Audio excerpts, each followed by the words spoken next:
rémunération juste, fondée sur les efforts fournis, les qualifications détenues et les responsabilités assumées, sans favoritisme entre institutions, devra reposer sur une grille salariale unique, lisible et accessible à tous,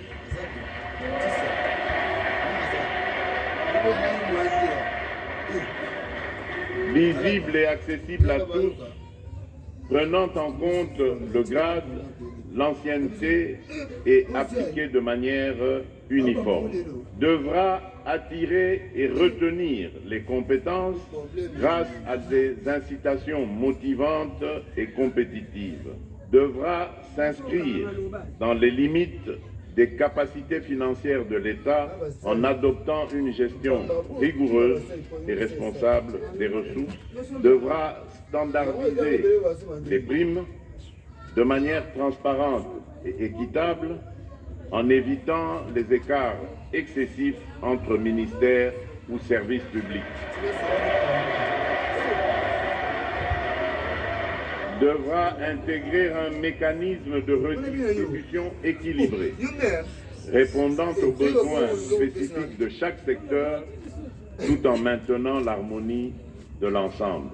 Devra enfin mettre en place un dispositif d'évaluation et d'ajustement régulier en fonction de l'évolution des réalités économiques et sociales. En adoptant une telle politique, la République démocratique du Congo pourra renforcer la motivation de ses agents publics, améliorer la qualité des services rendus et ainsi contribuer à la construction d'un État plus équitable, performant et résilient. Mesdames et messieurs, je suis conscient des résistances auxquelles cette réforme pourrait se heurter.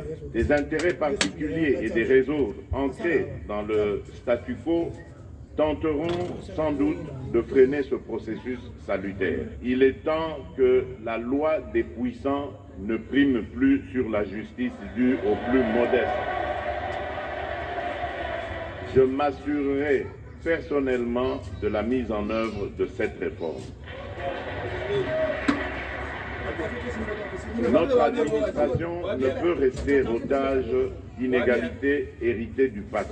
Nos agents publics de toutes catégories et de tout secteur attendent de nous un système juste, transparent, moderne et efficace. En lançant aujourd'hui ces travaux, nous posons une pierre fondatrice pour un avenir meilleur au service de chaque Congolais. Sur ces mots, je déclare officiellement ouverts les travaux d'élaboration de la nouvelle politique salariale des agents publics de l'État en République démocratique du Congo.